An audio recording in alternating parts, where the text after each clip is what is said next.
Assalamualaikum warahmatullahi wabarakatuh. Di Praktikum Statistika Informatika pertemuan 12, karena pada pertemuan ke-12 ini dilaksanakan secara online, jadi di sini saya izin untuk mempresentasikan dan menjelaskan terkait materi Praktikum Statistika Informatika pertemuan 12 terkait uji hipotesa dengan dua sampel berpasangan. Pengertian uji hipotesis adalah prosedur statistik untuk menguji kebenaran suatu dugaan atau hipotesis berdasarkan data sampel. Komponen utamanya ada H0, H1, alfa, statistik uji, dan keputusan. H0 atau hipotesis 0 adalah pernyataan awal yang diuji. Kemudian H1 adalah hipotesis alternatif yang merupakan pernyataan tandingan dari H0. Berarti H1 ini adalah lawannya dari H0. Apabila H0 misalnya menyatakan terdapat perbedaan rata-rata antara sebelum dan sesudah dilakukannya pengecekan nilai. Berarti H1 sebagai negasinya adalah tidak terdapat perbedaan rata-rata sebelum dan sesudah dilakukannya pengecekan nilai. Seperti itu sebagai salah satu contohnya. Kemudian alfa. Alfa itu adalah tingkat signifikasi. Umumnya bernilai 0,05 atau 5%, tetapi juga bisa gantung soalnya. Misalnya di soalnya alfa sama dengan 0,01, berarti sama dengan 1%. Seperti itu. Bisa berbeda, tapi pada umumnya adalah 0,05 atau 5%. Kemudian statistik uji yang merupakan nilai perhitungan atau T. Kemudian keputusan. Keputusan itu ada dua, H0 diterima atau ditolak. Seperti itu. Apabila H0-nya diterima, maka H1-nya ditolak. Tapi ketika H0-nya ditolak, maka H1-nya diterima. Seperti itu. Jenis data pada pengujian rata-rata dua sampel. Yang pertama ada dua sampel berpasangan. Dua sampel berpasangan adalah sampel yang saling berhubungan atau dependen. Karena setiap data pada sampel pertama memiliki pasangan langsung pada sampel kedua. Banyaknya pengamatan pada kedua sampel harus sama, N1 sama dengan N2. Misalnya ada dua kolom, kolom A dan kolom B. Nah, di kolom A ini ada 6 baris data atau 6 value. Berarti di kolom kedua juga harus ada 6 baris data atau 6 value seperti itu. Karena N1-nya harus sama dengan N2. Tidak boleh jumlah datanya itu berbeda antara di N1 dan N2 atau di kolom 1 dengan di kolom 2. Contoh dua sampel berpasangan adalah nilai sebelum dan sesudah perlakuan. Misalnya sesudah dilakukan rata-rata atau lain sebagainya. Kemudian berat badan responden sebelum dan sesudah diet. Yang kedua ada sampel bebas atau independen. Sampel bebas atau independen adalah dua sampel yang tidak saling berhubungan. Objek pada sampel pertama berbeda dengan objek pada sampel kedua. Banyaknya pengamatan tidak harus sama. N1 tidak sama dengan N2 diperbolehkan. Seperti tadi misalnya ada dua kolom, kolom A dan kolom B. Kolom A itu ada 6 baris data atau 6 baris value. Tapi di kolom B itu cuma ada 3 baris data atau 3 value itu diperbolehkan. Karena di sini untuk sampel bebas atau independen N1 tidak sama dengan N2 diperbolehkan. Contohnya adalah nilai kelas A dan kelas B. Kemudian pendapatan kelompok pria dan wanita. Uji hipotesis parameter MEAN dua sampel berpasangan dua arah. Uji hipotesis dua sampel berpasangan digunakan untuk mengetahui apakah terdapat perbedaan rata-rata antara dua sampel yang saling berpasangan yang berasal dari objek yang sama namun diukur pada kondisi atau waktu yang berbeda. Jenis uji, kondisi, data berpasangan, sigma tidak diketahui. Metode yang dilakukan adalah menggunakan uji T berpasangan atau pair sample t-test. Bentuk hipotesis dua arah. H0 berarti H0 diterima apabila mu1 sama dengan mu2. Tidak terdapat perbedaan rata-rata antara dua kondisi. Tuh. Untuk H1 sama dengan mu1 tidak sama dengan mu2, yang artinya terdapat perbedaan rata-rata antara dua kondisi. Seperti itu. Kriteria keputusan.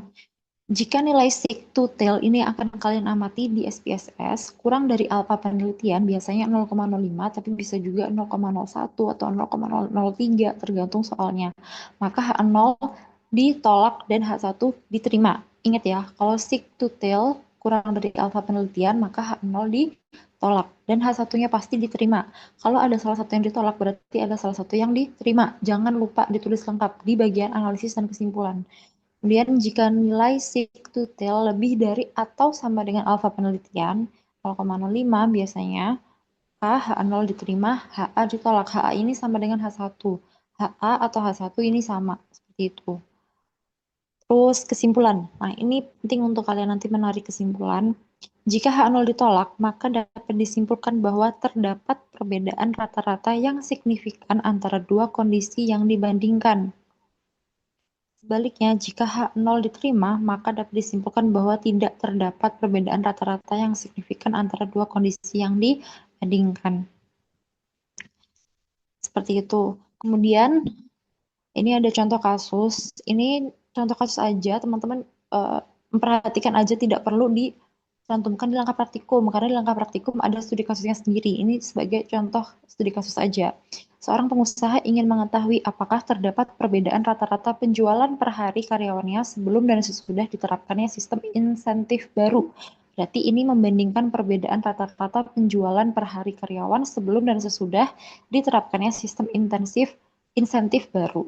Nah, untuk keperluan pengujian, pengusaha tersebut melakukan wawancara terhadap 20 orang karyawan yang sama dengan mencatat penjualan per hari sebelum dan sesudah sistem insentif diterapkan dengan menggunakan taraf signifikansi atau alfa sama dengan 0,05. Maka ujilah apakah terdapat perbedaan rata-rata penjualan per hari sebelum dan sesudah dilakukannya sistem insentif karyawan.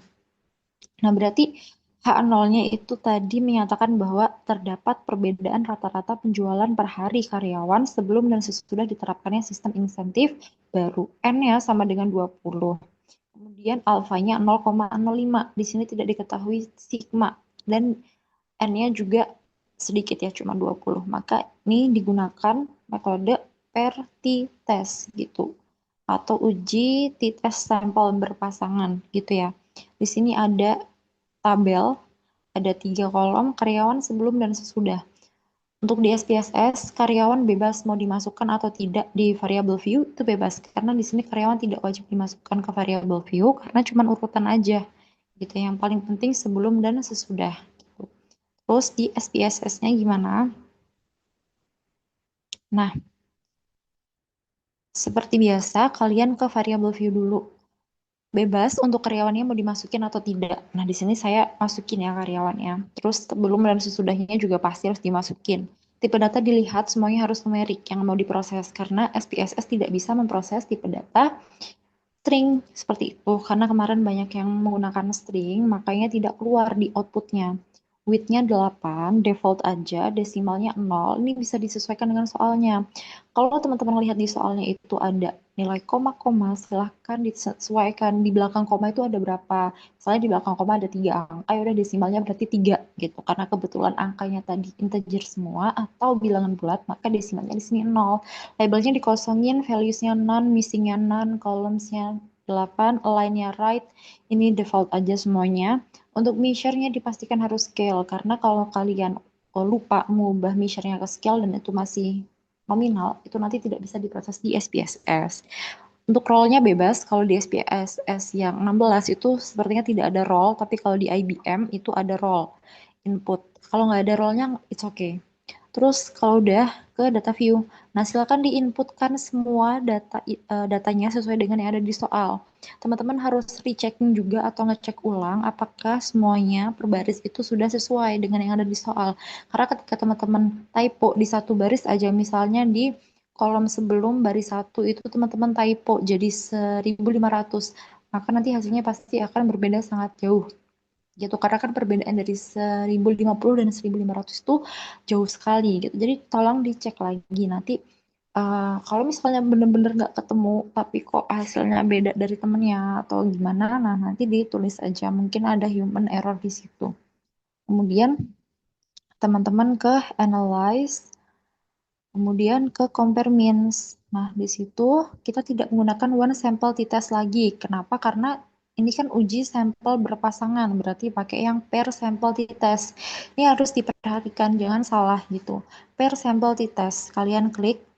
Nah, nanti di sini akan muncul tab per sample t-test. Di sebelah kanan ini ada per variables gitu kan. Ada per satu, variabel satu dan variabel 2.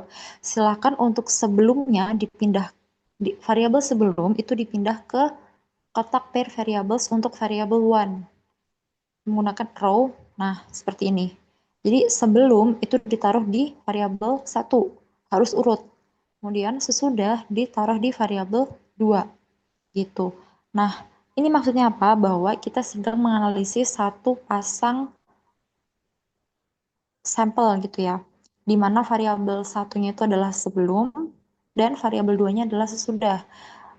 Teman-teman urut aja ya untuk variabel satu berarti yang sebelum, variabel 2 yang sesudah. Pokoknya urut sesuai dengan kolomnya. Yang di sebelah kiri berarti kalian taruh di variabel satu, yang di sebelah kanan berarti kalian taruh di variabel 2. Untuk pair 2-nya diisi atau tidak, Kak? Tidak, karena kita hanya menganalisis satu studi kasus di satu worksheet ini. Nah, teman-teman nanti kalau studi kasus yang lain, silahkan nanti bikin worksheet yang baru, file new data gitu.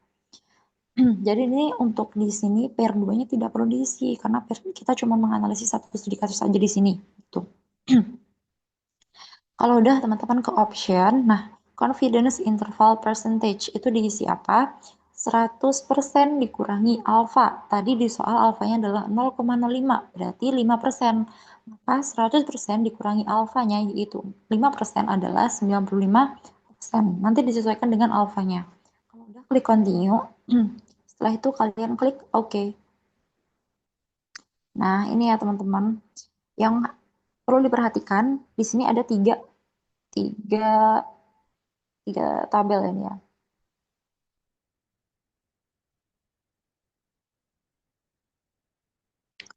Nah, di sini ada tiga tabel. Yang pertama ada per sampel statistik. Ini yang sangat penting sekali yang harus kalian uh, baca gitu. Di sini ada hasil MEAN atau perbandingan rata-ratanya. Nah, ini yang dibandingkan tuh sebenarnya ini teman-teman adalah hasil MEAN-nya antara sebelum dan sesudah. Dilihat sebelum itu MEAN-nya adalah 1087,40. Sesudahnya itu 1133,75. Kita tahu bahwa perbedaannya sangat-sangat jauh ya, signifikan. Sekitar puluhan ini ya, puluhan gitu. Puluhan, tidak lagi 0, tapi perbedaannya adalah puluhan. Maka dari sini aja sebenarnya kita udah tahu bahwa akan ada perbedaan rata-rata yang signifikan gitu.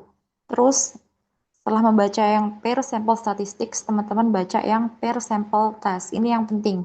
Nanti teman-teman bacanya atau analisisnya dari yang seek to tell ini. Seek to tell tadi kalau misalnya kurang dari alfanya, maka dinyatakan H0 ditolak dan H1-nya diterima. Seperti itu. Di sini seek to tell-nya bahkan tidak mencapai 0,001 ya, saking kecilnya. Berarti dia hanya 0,000 gitu. Berarti jelas bahwa H0-nya ditolak. Seperti itu. Harus diingat bahwa yang dibaca ada dua tabel, per sampel statistik dan per sampel test. Per sampel statistik yang MEAN aja ya, nanti kalian analisis MEAN-nya apakah ada perbedaan yang signifikan, baru kalian lihat yang di per sampel test, bagian seek to tell-nya gitu. Di sini adalah keputusannya. Di seek to tell ini kalian bisa menentukan apakah nolnya ditolak atau diterima sesuai dengan keputusan yang tadi. Sesuai dengan keputusan yang sudah dibuat tadi.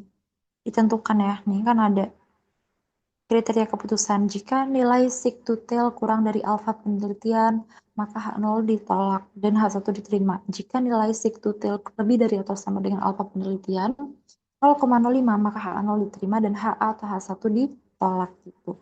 Terus gimana cara mengerjakannya nanti untuk semua ya, untuk langkah praktikum dan post test, silakan nanti um, di screenshot per langkah praktikum terus diberikan keterangannya, diberikan penjelasannya sedikit-sedikit aja nggak apa-apa, yang penting adalah intinya gitu di setiap screenshot. Tidak boleh screenshotnya di crop, jadi wajib full screenshot ya. Kemudian outputnya itu juga ditulis. Nah, untuk analisanya seperti apa, contohnya seperti ini. Analisa H0 tidak ada perbedaan rata-rata nilai antara sebelum dan sesudah. HA atau H1 ada perbedaan rata-rata nilai antara sebelum dan sesudah. Ya, jika nilai SIK tutel kurang dari alfa penelitian, maka H0 ditolak dan atau H1 diterima. Jika nilai SIK tutel lebih dari atau sama dengan alfa penelitian, maka H0 diterima dan H1 atau HA ditolak. Gitu.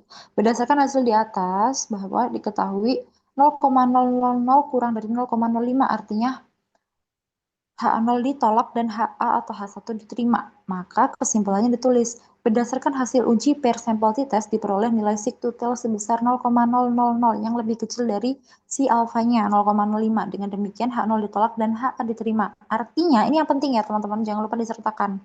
Terdapat perbedaan rata-rata nilai sebelum dan sesudah gitu. Nah, ini kan tadi berdasarkan di soalnya ya, berdasarkan di soalnya. Teman-teman nanti menentukan ya, itu. Oke, ini ya yang paling penting adalah nih, yang paling penting adalah di analisanya gitu. Apakah HA0 dan HA-nya diterima atau ditolak gitu. Oke, cukup sekian penjelasan dari aku. Bila ada kesalahan atau kekurangan, mohon maaf. Wassalamualaikum warahmatullahi wabarakatuh.